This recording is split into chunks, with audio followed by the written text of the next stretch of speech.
We're going to get this one started right now.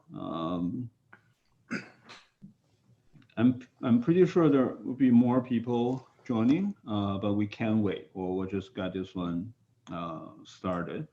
Let me give you a real quick intro about Ben Fraser. Uh, he's a pretty experienced debater in both BP and policy. Policy debate, I think Ben will talk more about the format, right? It's, you know, I don't know, I'm not sure whether it's the most popular in US, but for sure it's, one of the two most popular debate styles in US, right?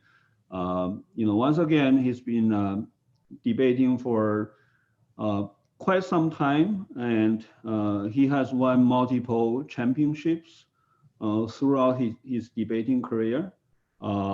And he has been to more than 40 debate tournaments as a debater as well as a coach. And Ben is graduating with a political science degree from Rochester University. So without further ado, I'm gonna turn the microphone to Ben. So the podium is yours, Ben.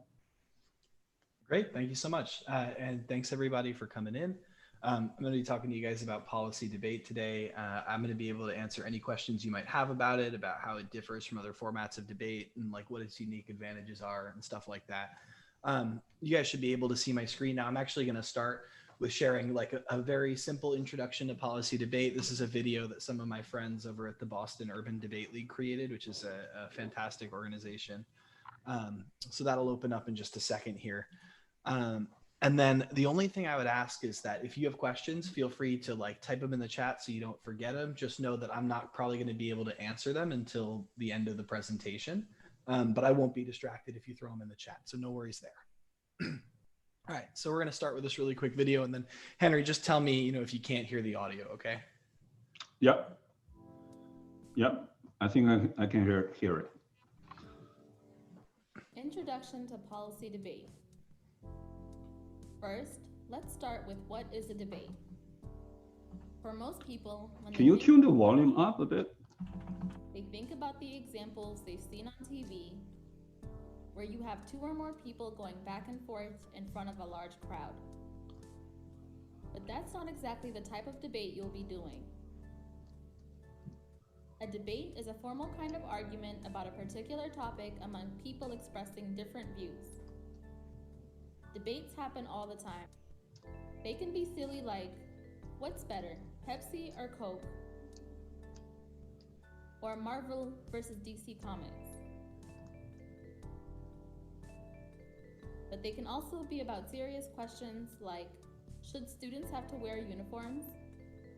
Or, should college be free? Different people will take different sides on these issues. And when they have a formal argument about them, that's what we call a debate. Debate is a lot like sports. There are many similarities. There are rules. You compete in teams. You have to practice. There's a judge. And there's a winner. But unlike sports, there are no large crowds. Let's look at the rules. First, there's a topic, to make sure that everyone is arguing about the same thing. You'll be debating about one main topic all year, so you can become an expert on it by the end of the season. Next, we need two teams, one arguing for a change, which is the affirmative team, and one team is arguing against the proposed change, the negative team. It's worth mentioning that you do not get to decide which side you argue for. So you have to make sure that you're prepared to argue both sides. That's a great skill to have. We also need a judge, who you can think of as the referee in the round who will decide the winner. Debaters debate in pairs. Each debater speaks twice in the round, using evidence to support their arguments. Lastly, each speech is timed. As with many activities, the way to get better is to practice. There are multiple divisions: novice, JV, and varsity. When you first join your team, since you'll be new to debate, you'll probably be a novice. But as you practice, you'll get better and move up to the higher divisions. And once a month, throughout the debate season, you get to put all that you've learned during practice to use at a tournament. That's my favorite part. For one, you get to compete against debaters from other schools. You get the chance to travel.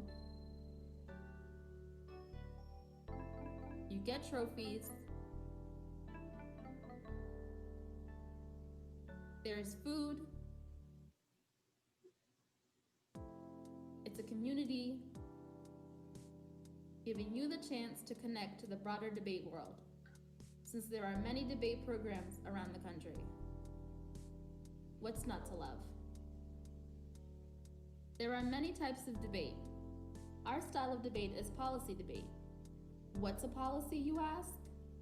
A policy is a plan for action followed by an organization, a government, or a group of people. Policies are all around us. If your school has a uniform code, that's a policy. That's a rule intended to influence how the students dress. In our case, we'll only focus on a plan of action that the federal government should take. It's important to remember that the purpose of debate is not about winning or about trophies. This is a community of students who are dedicated to learning about different topics and staying informed.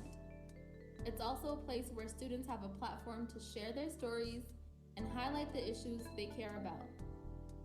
Having joined your debate team, you are now part of the debate community. Welcome.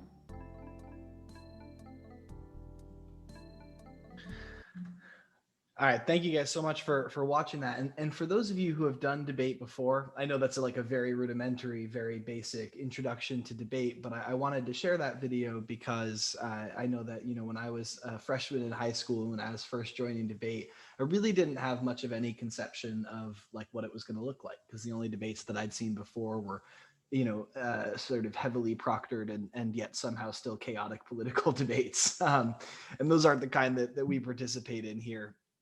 And then obviously, you know, with regards to some of the stuff in there, unfortunately with COVID times and stuff like that, we're looking for online friendly tournaments where we can find them. So the travel and the food and all of that will come, probably not till we get some widely dispersed vaccines, but that video is made by some pretty good friends of mine. And I think it's a really good introduction to the beginning of debate. So I'm going to go into a little bit more detail now and talk about what policy debate is. And at its broadest level, it's a research-based format of debate that focuses on a singular broad topic area every year. And this year's topic is really exciting to me. It is resolved: the United States federal government should enact substantial criminal justice reform in the United States in one or more of the following: forensic science, policing, or sentencing. And so what that means is that broadly, we're going to be talking about this topic, but each team, when they're creating their own affirmative case, can find evidence and do research towards anything that falls under the purview of that category. So the topics that we're going to be debating under this resolution are going to range from the defund the police movement happening in the United States to US drug policy, or whether or not we should ban the use of facial recognition technology, pretty much whatever you can imagine. So there's a lot to get excited about here, particularly for those of us who like to be politically active. Policy debate, much like for those of you who are familiar with British parliamentary debate, I suppose less so for folks who are used to 3v3 debate, have two teams of two, and excitingly, you get two speeches each. So for those of you who love the idea of grabbing a partner and making a lifelong friend, this is one of the collaborative debate formats made just for you. And also, it's worth noting, as somebody who's done both policy and parliamentary debate extensively at this point, I've been debating for over 8 years, and I've done 5 years in each format. One of the things that has always frustrated me about parliamentary debate was that I only had one speech. Fear not, in policy, you will never be closed out of a debate simply by being ignored. And I say this with all the love in my heart for British parliamentary debate, but the different formats definitely have comparative advantages. It also has cross-examination in policy debate. And cross-ex to me is one of the coolest parts of policy debate. After every speaker's first speech of the debate, they open up to 3 minutes of questioning from the other team. And this is your opportunity to practice your lawyering skills. You use your quick wit, cornering questions, etc., to point out flaws in your opponent's arguments or to set up your own. And this kind of direct engagement is something that you're not going to find in many other formats of debate, which is why policy debate is actually sometimes called cross-examination debate. And lastly, you have complete argumentative freedom. Within the resolution, as I mentioned, if you can dream it and if you can research it, then you can argue it. This means that as you get more experienced, you don't have to be limited by the evidence that I'll provide you, as a novice debater. In policy debate, people also debate the philosophical foundations and assumptions of the resolution itself. And so you can imagine with a resolution as heavy as police reform, that there are a lot of assumptions made in the language and the wording of that motion that you can challenge.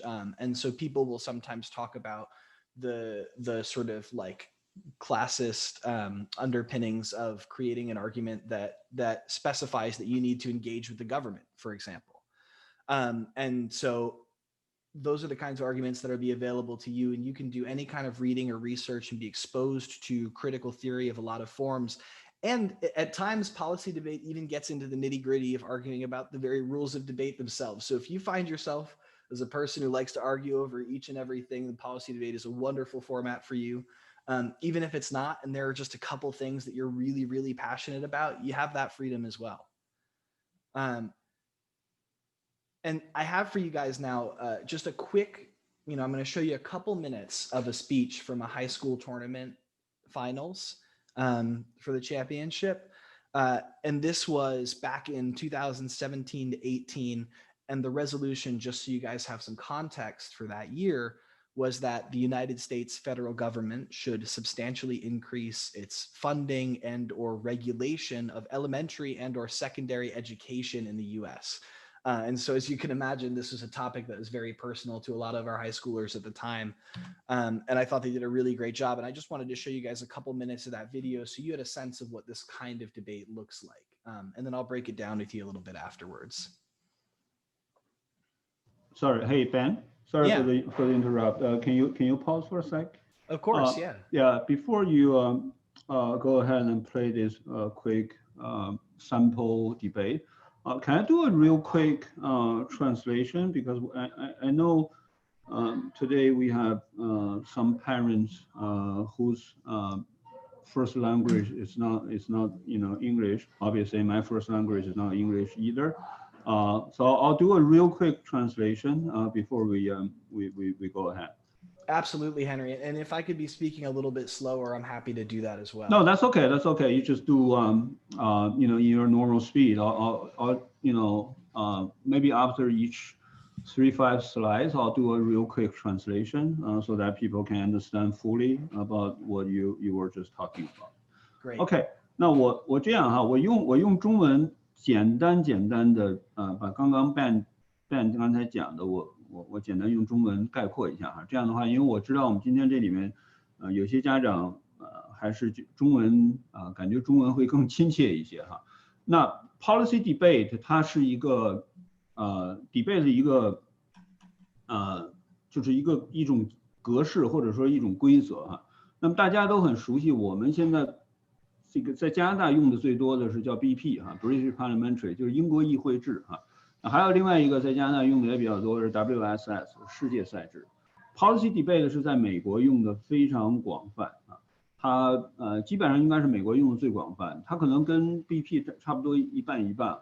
那最大的特点呢，就是它是基本上是 research 为主啊，就是对一个 topic 对一个话题，它的这个钻研的深度啊 ，research 的深度要高于我们的平常的这种 BP debate。当然它的面儿可能不像 BP 的 debate 那么宽啊，它每年大概就是一个比较固定的一个话题哈。刚才 Ben 也讲了，就是今年的这个话题是关于美国的主要都是关于联邦层面的联邦这个层面的政策哈。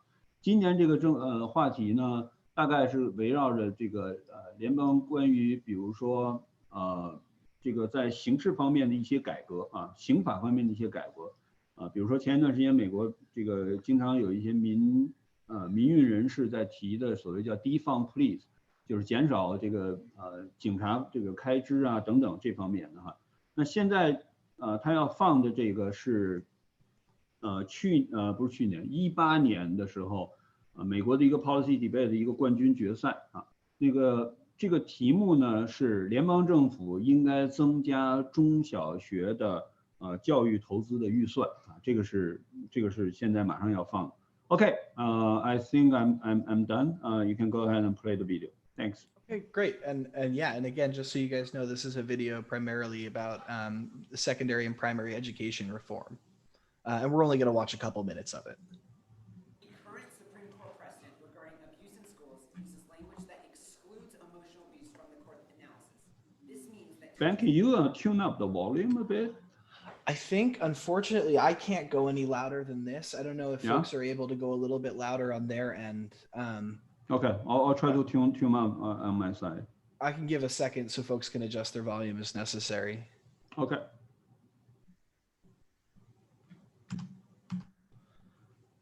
The current Supreme Court precedent regarding abuse in schools uses language that excludes emotional abuse from the court analysis. This means that teachers can get by emotionally abusing students in any way they want to without legal repercussions. The result in extreme emotional abuse, which causes depression, suicidal ideation, and post-traumatic stress disorder. Not only does this court precedent fail to protect students, but it is based on faulty legal justification. It applies incredibly vague standards that result in mass confusion and increased litigation without resolution. The first advantage is emotional harm. Current courts use the Hall test in deciding whether a school official has violated a student's due process rights. The Hall test stated that student rights are only violated when actions of the school officials shock the conscience. That's from Suski and 14. All but one of those courts followed Hall in defining the right and these elements for analyzing whether a school official has violated in Hall. The court concludes students have the right to be free of state intrusions into realms of personal privacy, harmful and literally to shock the conscience. If the actions shock the conscience, the official has violated students' rights. The shock the conscience standard results in mass confusion and circuit splits because it uses an incredibly vague standard that justices can't consistently apply. That is Levinson and 10. Due process is invoked to challenge deprivations of life, liberty, and property by public school educators. In Lewis, court asserted misconduct which shocks the conscience will be actionable. Lewis has created significant confusion and division in the appellate courts, restricting the ability of students to bring due process challenge. So thanks for watching that with me. And I wanted to share this video for a couple of reasons. And I wanted to break a few things down about it. The first reason I really wanted to share this video is that there is a perception of policy debate that exists wherein, debaters speak like as fast as humanly possible to the point where they're utterly unintelligible. And I wanted to share this video because this is the finals of a fairly prestigious high school policy debate tournament at the varsity level. And it's notable that in college it can get a little bit different, but in the high school level, that doesn't tend to be a defining characteristic of the debate. It tends to be fairly accessible. And so I wanted to share that. And I also wanted to talk about how you're seeing this young gentleman engage with his computer a decent amount as he's giving his debate speech. And that's because, as I mentioned earlier, this is a very research-driven format. And so what that means is that every argument that these two teams make, they have actually found written evidence for, and they have gathered that evidence and they've prepared this presentation of it. And that's really important because it's one of the defining characteristics of policy debate. And I'm going to talk in a little bit about why that's so beneficial and why it's one of the things that really makes policy debate worth pursuing and really popular in American high schools and colleges, and really popular to college admissions officers. A real quick question, Ben, here. Can I say the policy debate is always prepared? You can't. Actually, there is an extemporaneous portion of policy debate. And so generally speaking, the very first speech in the debate, the first speech that the affirmative team gives is completely prepared. After that, the negative will use pre-prepared arguments to respond to them, but they can't use the same pre-prepared arguments every round. And so they will have to, with the research they've done, carefully and selectively choose the arguments that they have and how they want to apply them against the affirmative case. And then in each speaker's second speech, they are for the most part no longer presenting evidence, but rather they are extemporaneously talking about how the evidence that has been provided in the round so far has played out and what that means for each team's chances of winning. And so there is actually a fairly significant extemporaneous portion of policy debate, and that includes the cross-examination periods, which of course are just natural question and answer. Right. Well, when I say it's prepared, I mean the motion is known before the debate competition. Yes. Yeah, you're absolutely correct, Henry. So two things there is that the broad resolution that I talked about substantial police reform with regards to sentencing, policing, and et cetera, that's always static. But because each team can choose what they want to argue under that topic, you won't necessarily know every argument you're going to face before you go to the tournament. Sure, yeah. But there is a convention in policy debate where you will give access to the evidence that you have gathered to a broader online forum. And so people will be able to see that and prepare for you in the like half an hour they have before a debate round when they find out that they're going to be matched against you. Yeah, yeah. Can I do a quick translation before Absolutely. you? Yeah.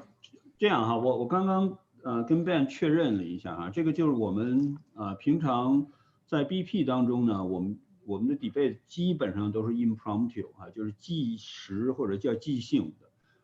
换句话说，就是我们在比赛之前。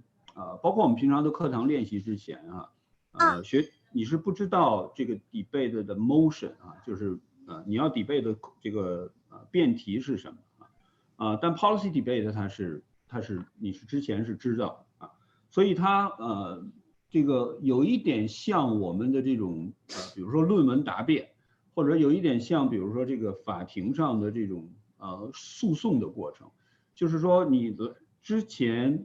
你要做非常多的这种 research， 然后呢，准备好你的所有的 evidence， 就是所谓的你的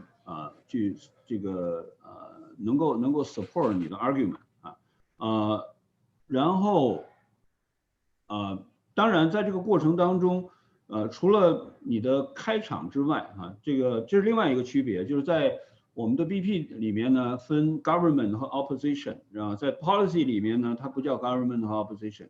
它叫 affirmative 和 negative 这是两个这个名称的区别那除了你的 opening 之外，你后面的这个 argument， 因为你无法预知你的对手会说什么当你去响应你的对手的这个论点和论据的时候，那个是要现场需要靠你的现场的这种逻辑的判断和现场的反应另外一个区别呢，就是说。在我们的 BP 当中呢，每一个选手只能发言一次。那在 policy 当中呢是发言2次，同时呢它有一个交叉的这个交叉辩论或者我们叫交叉的诘问，就是我来问你问题，然后你刚才的那些证据和论点可能是有问题的，那当然你可以回应我这个是简单的跟大家说一下这个。帮助大家理解，就是美国的 policy debate 和我们非常在加拿大用的最多的 BP 和 WSS 的最主要的区别是什么 ？OK, Ben, thanks. Great. Back to you. Yeah. And so the next logical question after what is policy debate is why policy debate? Why do it? The first and most ready answer is that it looks amazing on a college resume. This was a huge boost to my college application when I was applying. Every interview I went to, I was asked about my debate experience. And every interview I went to, I then had the ability to talk about not just the fact that I was in, a program that I was committed to, but also I got to talk about the things that I learned in policy debate. I got to talk about the research skills that I developed, and I got to talk about, the specific parts of US policy that I was, really knowledgeable about after participating in the subject. And so it not only helps you ace those interviews, but it also sets you up for success because you walk into the interview and the admissions officer wants to talk to you about it. And the second reason, also academic, is that you really will develop excellent research skills as you participate in this format of debate. Policy being so evidence-driven means that you will, need to, if you want to be very successful, conduct your own research and learn those skills that make writing, for example, research and argumentative papers so much easier. I mean, seriously, like the skills that I learned doing policy debate were incredible for my high school and college academics. They made, things that for my peers were very challenging, really kind of a breeze for me. And that's, a really exciting thing to be able to develop early. And I know that this is a question last time that we had a debate seminar. And I just want to, note that like many of the United States top universities do have, scholarships available like for debaters. Many of the top universities in the country have competitive policy debate teams that they look to actively recruit to. So sort of beyond the general reasons that this is good for you in an interview, like colleges, many of them do actually specifically look for, people who do a format of debate like this. Other reasons. A great reason to do policy debate is to get better at other forms of debate. So if you are somebody who does and loves, for example, British parliamentary debate, there are skills that you develop in BP that you won't develop as much in policy and vice versa. So I did policy debate throughout high school, and I started doing British parliamentary debate when I entered college, and I overlapped them for a couple years. And I cannot tell you how far ahead it put me of other novice debaters in the British parliamentary debate sphere that I had done policy debate. And there's a few reasons for that. One is that, as a nature of the debate itself, policy debate breaks down arguments into its most fundamental building blocks every time you make an argument.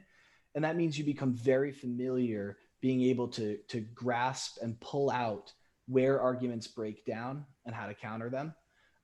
And also, the depth of knowledge that you will gain about very niche subject areas like US policy or like race or feminist critical theory means that you're going to be armed with the ability to talk about, extemporaneous subject areas in a lot more depth than your other peers are in British parliamentary debate, which can many times stay at a very surface level just by nature of how diverse the topics are. And lastly, Henry, did you want to say something? Sure. So 我稍微再简单用中文简单说一下。Ben 刚才基本讲了几点。第一点呢，就是 policy debate 它最重要的一个呢，叫就是你的认知能力或者我们叫知识结构的这个深度它对深度的要求非常的高，因为它基本上每年就是一个主要的一个话题比如说我们刚才讲的，今年它主要的话题是关于联邦这个层面的关于刑法的改革这个是它最主要的话题。所以在这个领域里面它对你的知识结构的深度的要求非常高，这是第一个。第二，它是一个非常叫 evidence driven 就是你的论据要非常充分这样的一个比赛形式那第三，他刚才讲了一下他自己的个人的经历或者经验了那基本上来讲就是说 BP 和 policy debate 这两个实际上是相辅相成的就像他说他在高中阶段一直是在做 policy debate， 那他到了大学的时候开始参加这个 BP 的这些比赛但是他发现他在高中阶段的这个 policy debate 对他后来的 BP 的这个帮助和影响非常的大，能让他迅速的就是他整个的学习我们叫 learning curve 会比别人更加的效率高当然反过来也是一样的，就如果你有 BP 的经验那你学起 policy debate 来，你的这个 ramp up 的速度就是换句话说，你的学习进步的速度会超过以前没有学习过的同学。OK， back to you, Ben. And the last couple reasons, though no less important, that I suggest policy debate are some of the same reasons that I suggest any other format of debate.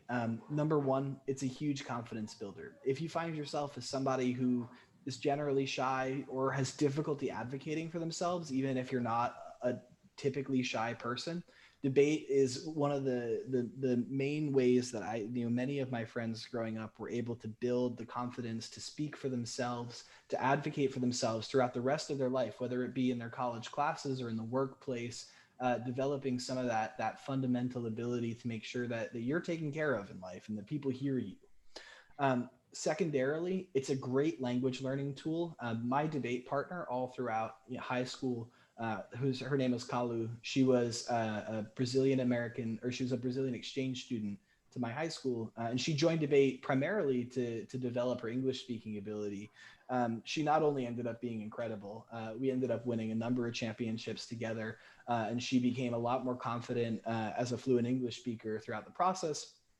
And last but certainly not least, is as with any form of debate, it's a wonderful way to make lifelong friends. I still talk to people that I did debate with in high school and in college as well.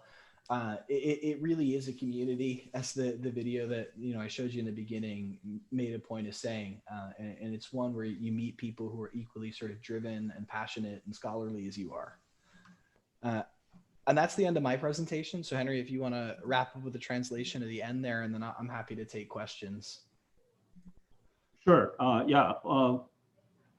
刚刚 Ben 讲了几个地方哈，有一个地方我刚刚好像没有漏，刚才我漏说了，就是为什么要参加 policy debate？ 当然，一方面刚刚我们讲了它的整个的内容，对你整个的 research 对内容的深度的这种要求啊。另外一个就是你大学申请了，就大学申请，尤其是美国大学，如果大家将来对美国大学申请会有一些规划或者兴趣的话啊，但当然他也讲他自己的经验，就是你在大学申请的时候，招生官其实他对美国大学哈，我讲的是美国大学招生官对你 policy debate 从事过 policy debate 这样的一个经历还是蛮感兴趣尤其是他第一是通过你的 application 他会看到你的参加 policy debate 的这样的一个经验当然包括你的比赛的一些成绩同时如果你参加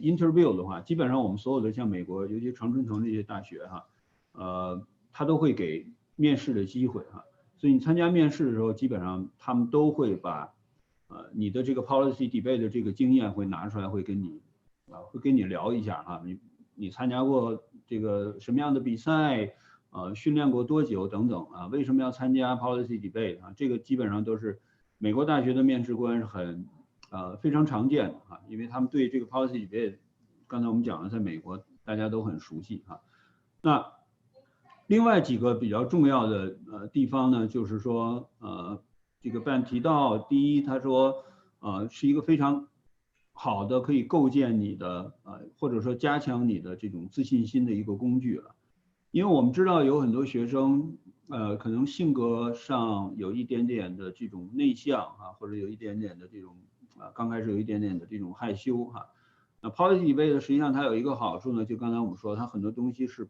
prepared， 就是你之前是可以准备好的那这样的话，实际上它相对会比较容易或者说挑战性没有那么高，那你可以真正的把你的观点，把你自己想要表达的把你的这种对这个问题的这种认知可以表达出来，这样的话对你整个的自信心的培养另外一个就是它是一个非常好的一个语言的学习的工具刚刚 Ben 也举了一个例子，说他有一个来自巴西的同学最早加入这个 debate 的时候，是因为他想去这个提高他自己的语言当然后来他在这方面取得了非常大的这种成绩，所以就不仅仅是语言的提高，还有很多其他方面的这种收获当然最后一点其实可能也是适用于所有的这种竞技型比赛，包括我们刚才讲的我们的 BP debate 你参加这样的比赛，实际上你非常容易我们讲叫 likely minded 或者说我们叫见贤思齐就是你很容易能够找到跟你这个志同道合的这种交到很多这样的朋友啊，那很多这种朋友可能会变成你将来很长时间，或者说是甚至是你这个几十年的这种好朋友啊，这个是基本上Ben讲刚才我们讲的，基本上 policy debate 它的一些特点，它的赛制的一些特点，刚才我们也把它和 BP debate 做了一个比较啊，包括为什么要加入 policy debate 比如说，如果你认为你自己的兴趣不是你的个性稍微有一点点内向一点，那 BP 呢，它相当于你要有很多现场的反应而且它是这个 impromptu 就是即兴的那 policy debate 是之前你准备好的，所以对这些稍微内向一点点的学生可能他的挑战或者说让你自己的这个自信心会更强一些那如果你要将来申请美国大学的话，它会对你有帮助这个是肯定的包括刚才我们讲的语言能力这个等等，这个我们就不多说了So I think you're done with your presentation, Ben? Okay, so we can open for some questions. Yeah. Pardon me, sorry, I've got a train coming by. Oh, that's okay. 大家看一下有什么问题没有？If you guys have any questions, feel free to ask. You can either turn on your microphone or maybe just type your question in the chat. There's a quick question sent it to me. The question is, can you introduce a bit about the competitions in the U.S. policy debate? Which competitions are we expecting to join, or are we planning to join? So the honest answer is we're not 100% certain yet because there's some uncertainty with the nature of them needing to be hosted online. So we were looking at the Stanford High School tournament for starters, but it turns out that that's the very first week of classes. So for a primarily novice-centered class for our first go at this, that one didn't make a lot of sense. But needless to say, we're planning on going to at least one, hopefully two online tournaments before the end of the season here. And then as soon as the world starts to open up and travel opportunities become available, that'll really sort of expand our possibilities. But with that said, because policy debate is such a research-driven format, it's a great time to get into it now so that when we are able to travel again, you'll feel prepared and ready and excited to go to some of these tournaments that are nice and competitive. Okay. Ben 是他在讲，就是我们今年因为这个疫情的影响所以现在比赛有一些不确定因素当然我们现在计划可能参加的第一个比赛是斯坦福大学的那个 policy 锦标赛policy debate 锦标赛我们计划是今年可能会参加1到2个或者3个都有可能但是因为它是一个刚才我们讲它是一个 research driven 的一个比赛所以你之前要做大量的准备工作，这个有点像我们的模拟法庭比赛，就是你之前要做很多的准备工作，大概模拟法庭一个 case 要300多页的这个就那个 case 本身300多页所以 policy debate 可能也差不多这个整个的你的 research 的量可能也差不多，所以如果为了我们年中或者我说是 in the middle of the year。或者说是年后半段的话，如果我们要参加这些比赛的话，实际上我们现在就要开始做准备了。我知道像基本上所有的这些常春藤的大学每年都有相关的比赛比如说哈佛大学每年它是固定的有2个比赛，就针对高中生的，一个是 policy debate 另外一个是 WSS 世界赛制刚才斯坦福也讲了普林斯顿应该也有。So Ben, to my understanding, the Ivy schools like Harvard, Princeton, or Cornell, as well as Yale. They each host at least 2 tournaments, a high school tournament. One is policy, the other one is WSS, right? Yeah, there's a little bit of I know, you know, I don't know a ton about the world school side of things. Pardon me. Sorry, let me just get some water. But yeah, each of those host a policy debate tournament for high school. Yeah. OK， 我们还有没有什么有没有其他的问题？大家可以随便问。OK, there's a question, Ben. Didn't catch the topic. Can you please show the page of the topic in the pod again? Yeah, I'll show that slide in the PowerPoint presentation again. Give me just 1 second. PPT. Oh, OK, sorry.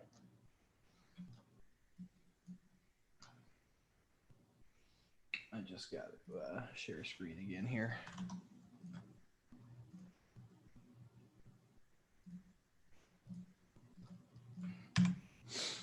So the topic again is resolved the United States federal government should enact substantial criminal justice reform.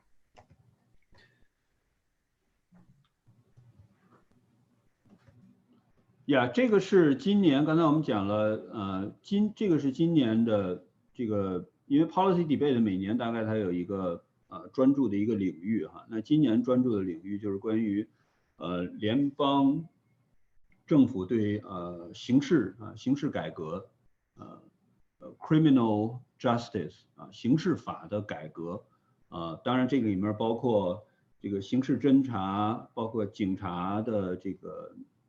警察的一些相关的一些规范和政策当然包括诉讼这个都是今年主要的 policy 的最大的一个范围。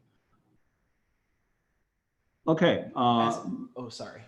I was yeah, just go ahead. No, as go ahead. I mentioned before, and as a more general or specific answer to the question, we are under this resolution. I'm currently preparing cases for the students to learn. About the defund the police movement in the United States, as well as a case focused on U.S. drug policy. And then if students want to, you know, do more research than that on specific subject areas that interest them, I can definitely help them facilitate that. OK, Ben 刚才讲，他说他现在他自己的一个研究的方向是有2个一个叫 defund police。这个给大家一点点这个非常快速的背景就是美国去年因为警察有2次就是过当的使用警察的这个权利当然2次都造成了一个黑人的2个黑人的这个死亡一次大家知道就是用膝盖把黑人的这个脖子顶住造成他窒息等等那现在就是说有一个在美国有一些民权方面的一些提案叫 defund police， 就是说要把警察的预算减少减少警察的预算，换句话说就削减警察的这个权利这是他目前研究的一个领域第2个领域就是关于毒品方面毒品方面的对毒品方面的这种刑事诉讼方面的这是他现在目前他研究的。那如果我们的学生有任何人对这相关话题感兴趣的话，可以跟他联系了。就是如果你加入我们的这个，或者你这个不加入都没有关系当然我们当然希望大家能加入但是如果你有问题的话，可以联系 Ben。Ben 除了教我们的 policy debate 之外，他还教我们这个 senior 最高 level 的高中生的 public speaking然后 OK, there's a question, Ben, which is written in Chinese. Can we organize students to compete in some debate tournaments in China? And what would be the minimum requirement for students to join in terms of the age? I mean, before you answer this question, to my knowledge, policy debate obviously is the most popular one in US, and I think there's another country with a great popularity. That country is China, basically. Yeah. So again, I think the logistical side of this may be a better question for you, Henry, in terms of our capacity, but certainly there's no reason, to my mind, that we would exclude that option. If there are tournaments in China that students are interested in attending and that they're passionate about attending, particularly, I mean, in an age where many tournaments are being hosted online, I imagine that, we would do what we can to facilitate that. It's certainly not out of the question. Yeah, OK，对，就是说我们当然很愿意去参加所有的只要是对我们的学生我们的学生有兴趣，或者说这个比赛它的这个级别哈，竞争程度，包括它的这个认知度哈足够高啊，因为这些如果我们参加这些比赛，对学生本身是个锻炼，同时如果我们在这个比赛当中能取得非常好的成绩，那将来可以写在这个同学们的简历上哈，包括他们的这个大学申请上当然我们是希望能够参加，比如说类似于像刚才Ben谈到的斯坦福大学的邀请赛啊、哈佛邀请赛啊等等啊，有相当品牌知名度的这种比赛。如果中国有这样的比赛，我们一定没有道理这个把它这个排除出去哈。我们当然很希望去参加。那唯一的限制呢，有可能是一些后勤的问题啊。当然，如果是 online 的比赛，那就没有任何这个问题啊。如果是真正的这种线下的比赛，那可能就涉及一些后勤问题，比如说我们怎么这个要飞过去，然后要有酒店，然后要考虑时差等等问题哈。当然，如果这个学生本身就在亚洲，那可能比如说寻求一些我们的这种教练的帮助哈，那这个是没有问题的。OK, Ben, there's a I see a question from Emily here. No, there's one Okay. more before that, which is just send it to me in private. The question is there an age or grade requirement for policy debate competition? So most policy debate competitions are exclusive to high school students, but that is not true of all of them. So I know that when I was in high school debate, for example, we went to a couple of tournaments on the national circuit where there would be students who were in the 8th grade that had attended. And, they were basically either sometimes paired with a high school student in like a pro amateur pairing setting, or sometimes there were 2 8th grade students who competed together. So the short answer is that it depends on the tournament. And the long answer is that if we have students that are younger than high school age, that we can definitely try to find some of the tournaments that we want to go to that would be accessible to them. It's difficult to make promises on that front because obviously it depends on the rest of our schedule too, and our sort of like general interest.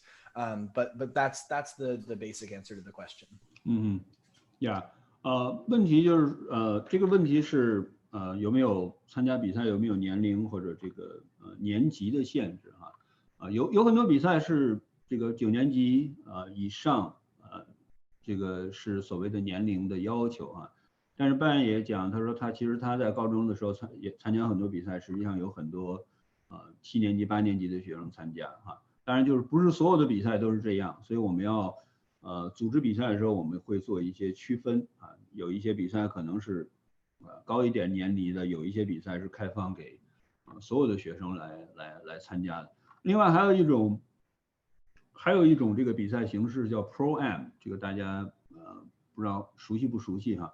那基本上就是一个高年级，然后搭档另外一个低年级的学生哈，这是另外一种比赛的形式，这个我们当然也可以考虑但目前这个阶段我们很难讲哈，因为今年因为疫情的关系啊，所以所有的比赛可能都会跟往年的安排会有一些变化啊。但是不管怎么样，就是这个我们还是希望大家能够尽早做准备啊，尽早做准备，因为感觉上包括我个人判断，我觉得可能疫情大概9月份应该差不多了哈。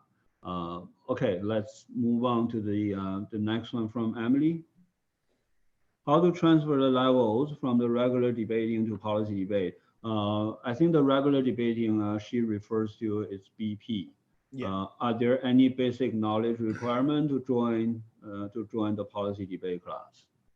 So the levels from British parliamentary debate to policy debate are fairly analogous in terms of what they imply about the experience of the debater in that format.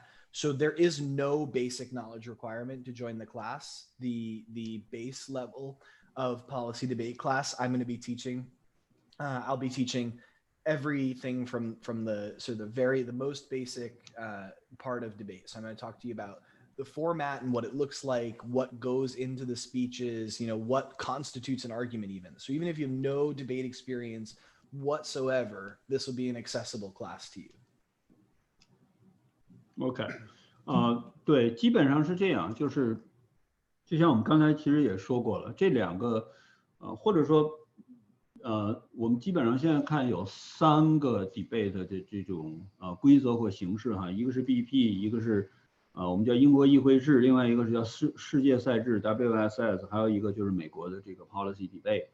那这3个实际上它之间虽然说它的风格规则，然后它的这个结构重点不太一样哈，但是它也有很多相通的地方，所以如果你以前是像 Ben 的情况，他以前是练 policy debate， 但是他大学开始参加这个 BP 比赛，但是 policy 其实对他的 BP 比赛帮助非常大。那反过来也是一样，如果你以前有很多 BP 的经验，你刚刚开始的时候可能还是要从这个最基本的一些知识开始但是你会刚才我们说了，你的这个上升的进步的速度会非常快。我们举个例子哈，比如说你以前是个足球运动员，那你现在改转去打篮球但这2个运动有一些很基本的很多东西是相通的，比如说跑步跑步这个技巧是相通的。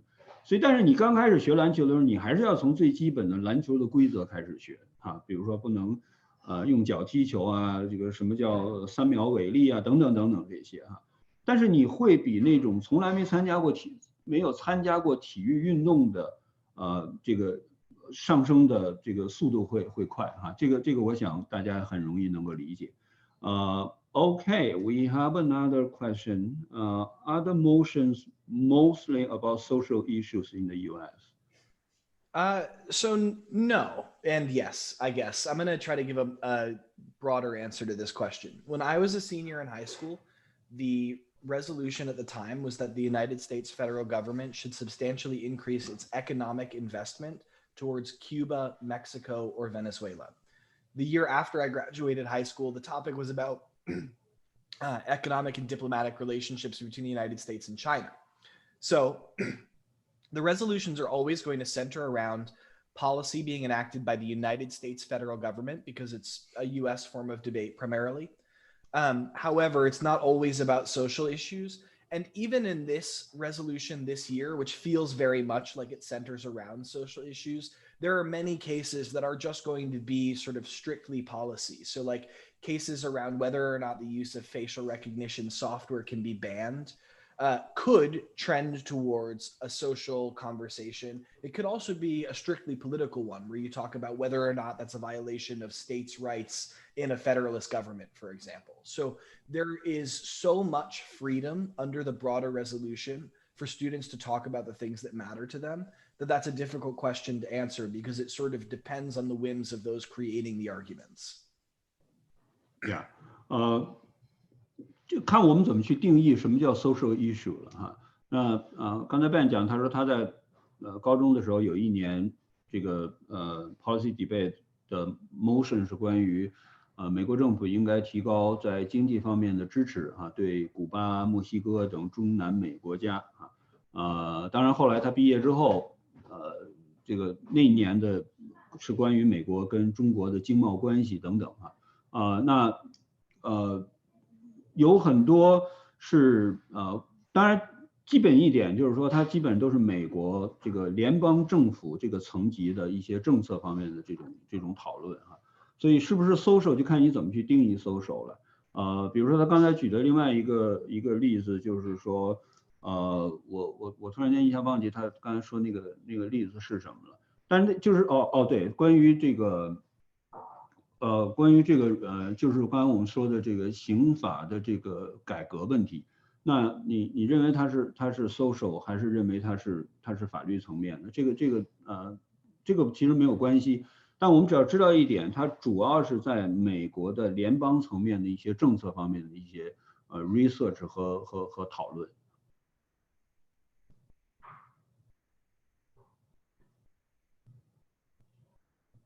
Okay, are there more questions?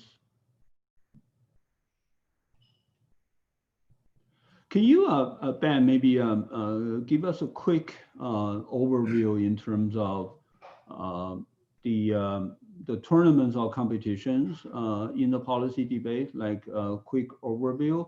I'll give you a quick example in the BP, for example, in Canada, right? The BP tournament in Canada, basically we have, broadly speaking, we have three different kinds of tournaments, right? The first one is organized by universities, right? It's like open invitational. And then the second one is organized by high schools, right? It's also open invitational.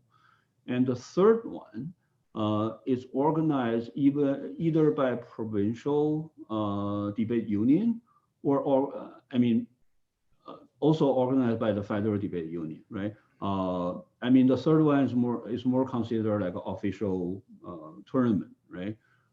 So you have to, compete in the regional level so that you can get qualified for the provincial level, and then you have to compete in the provincial level to be qualified for the national level, right? So those three types of, BP tournament in Canada in general. Can you give a quick overview in terms of the policy tournament in US? Totally, yeah. So most tournaments are open invitational or open tournaments, which means that like regardless of your success anywhere else, like you can apply to the tournament and you can go to it. Right. There are a couple exceptions, which is that number one, there is a national championship specifically for urban debate leagues in the United States, which we won't be participating in because we're not one of those. There is also what they call the Tournament of Champions. And this is an invite-only tournament where you specifically have to earn bids to the tournament by succeeding at other tournaments, which are bid tournaments. So not every high school debate tournament is one where if you win it, you will get a bid to the Tournament of Champions, but the more prestigious ones are. So as we start to get students who are really successful and who want to go to this, sort of national championship tournament, and the higher levels of the debate class, then we'll start looking for opportunities to take those students to bid tournaments where they can potentially earn the opportunity to go to these to the championship. But generally speaking, there is broadly most tournaments you can go to it no matter what. Some of them are more prestigious than others, obviously, as is the way of this. And then there are two national titles, championships for policy debate. I see. I think it's pretty much the same as the BP tournament in Canada. I'll give you a quick example. Queen's University, right? Usually, it used to be the Queen's tournament is serves as a qualifier for Oxford tournament. So if you get into the I can't remember whether it's a quarterfinal or semifinal. So if you could get into quarterfinal or semifinal, you are qualified for the Oxford tournament, right? So to use one tournament as a qualifier for another tournament. So I think that's true for certain tournament in US as well, right? Exactly, yeah. OK， 我用中文说一下，就是这个基本上 policy debate 的比赛跟我们在加拿大的比赛非常非常接近哈。它基本上就是两种其实我们在加拿大的比赛也是两种。我刚才说三种，其实前两种是性质是一样，只不过一个是大学主办的，一个是高中主办的。当然还有一些机构主办的，比如说像我们这样的机构主办。那所有这些不管是谁主办的，我们都管它叫 open tournament， 就是说你只要报名都可以来参加哈。那第二种呢是这种有一点点半官方性质的。那这种比赛呢，大概可能只占所有的比赛当中10%都不到啊，90%以上，甚至95%是我们刚才说的这个 Open Tournament。那在美国也是同样的情况，它唯一有一个区别就是它有一个 National 的 Tournament， 那个是需要在美国的主要是 Urban 的这些学校可以参加哈，这个跟我们在加拿大非常像，所以就90%甚至更多的 Tournament 都是 Open Tournament，跟我们在这个 BP 的在加拿大基本上是同样的情况。OK， 包括刚才我们说的这些大学比赛哈，比如说斯坦福大学邀请赛、哈佛邀请赛、这个康奈尔邀请赛等等，这个都是 Open Tournament 啊，我们都是可以参加。All right, do we have more questions?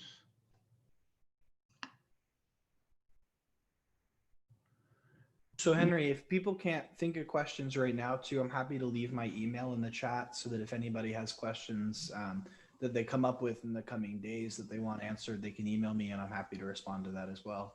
Oh, sure, by all means, that'd be great. Yeah, so I'll do that. Do you want to chat? Yep. Just type your email in there. Yeah, so that's my email, everybody. If you have any questions or like if you just like want to know more about me and how I plan to like operate the class and stuff like that, please feel free to reach out. I'm happy to talk to you. Yeah. 如果大家 if anyone wants to know the course curriculum, lesson plan for the U.S. policy debate, feel free. You can either email Ben or maybe reach out to us, and we can send it to you.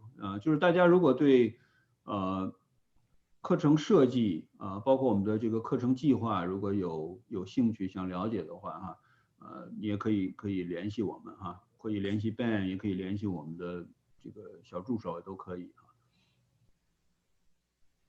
Okay, let's see if we have any other questions. Otherwise, we're gonna maybe just wrap it up here.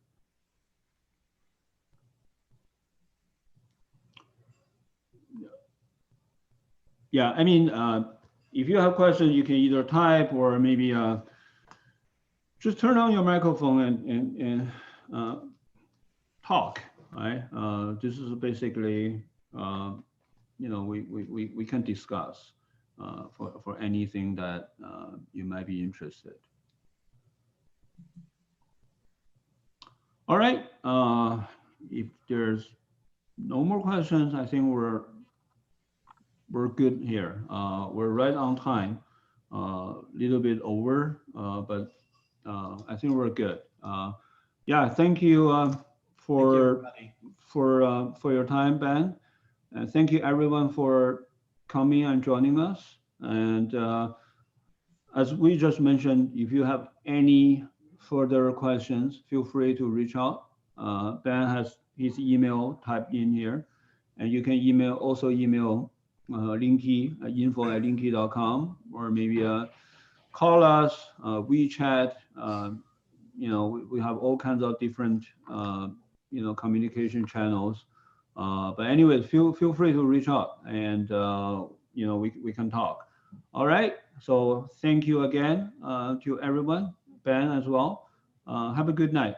Hopefully I'll see you guys around. Bye-bye. Bye. Bye.